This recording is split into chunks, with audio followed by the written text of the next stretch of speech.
letter from the Gantry. Thanks, Neil, as always. This is a different kind of letter, really, but it is from a recent trip to the Gantry. The Gantry at Nottingham Forest City Ground affords a wonderful view of the action on the pitch once you've negotiated something of an obstacle course to get into position.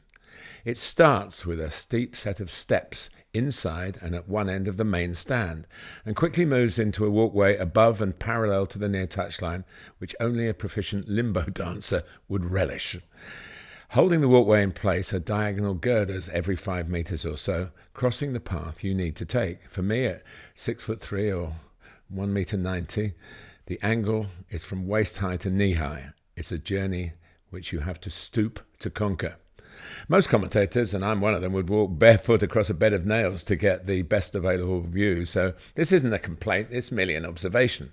I ducked and bent my way to my post for the recent match against Crystal Palace and witnessed a win which propelled Nottingham Forest into the top half of the table, despite a stadium ban for the owner, the first of 5, a touchline ban for the manager, the first of 3, and the absence through suspension of 2 England international players. Oh, and the imposition of a massive fine, £750,000, for the club's unacceptable criticism of a match official. But if I arrived to a context of crime and punishment, I left marvelling at an example of control and discipline. Chris Wood has made and is continuing to make the very most of a career that has kept him a very long way from home for a very long time. He pitched up against Palace after the October international schedule had involved a round trip of some 20,000 air miles to his native New Zealand and beyond. 2 more caps for the All Whites in the process, and of course a goal in each. When I say a long time, he made his league debut in England in April 2009, over 15 years ago, as a trainee for West Bromwich Albion. He actually made 3 brief Premier League appearances as a substitute for the Baggies. After 5 loans to EFL clubs, he didn't play in the Premier League again until August 2014, by now with Leicester City.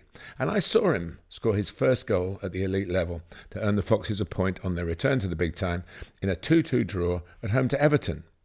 The first of just 7 Premier League appearances for Leicester, again all as a substitute. He wasn't going to cut it in the big time. That was the prevalent view in the game. He finally started a Premier League match when he moved to Burnley in 2017, marking that occasion by scoring a 1-0 winner at home to Crystal Palace, and he's never been out of the top flight since then. He did the same to Palace much more recently in Forest colours. The goal was a perfect example of a shoot-on-sight policy. Now, you must have played the table football game, bar football maybe, with 2 teams set out on rods, which you manipulate from the side of the table. Chris struck the ball facing the goal like you aim to make the central striker do in that attacking rod of 3. The snap and suddenness of the shot got the better of Palace and former Forest keeper Dean Henderson, whose previous game had been for England in Finland. Wood and Forest have a connection in nature, and in football terms there's a natural connection too. When Nuno Espirito Santo took over at the City Ground, he backed the Kiwi. As I write, Chris has scored 18 times in just 25 Premier League matches for his current manager. That appreciation of the manager's work and support is never far from the striker's lips when he does his interviews. Praise for his teammates too. He's never controversial. He loves football and he wants to extend his career as long as possible. Talk of not just the next World Cup New Zealand should qualify, but the 2030 finals as well. His lifestyle is geared around the marginal gains of today, the right balance of work, rest and recovery. Knowledge of proper nutrition is available to all, but is followed to the letter by few. Chris Wood does it properly. I asked one of his former coaches what he was like to work with. The answer was slightly complicated, but very complimentary. Put it this way, I was told. Unlike most footballers, you would never get a call from Chris saying, could he have permission to do something outside football? Total dedication to his trade. He also knows his game inside out, technically and positionally.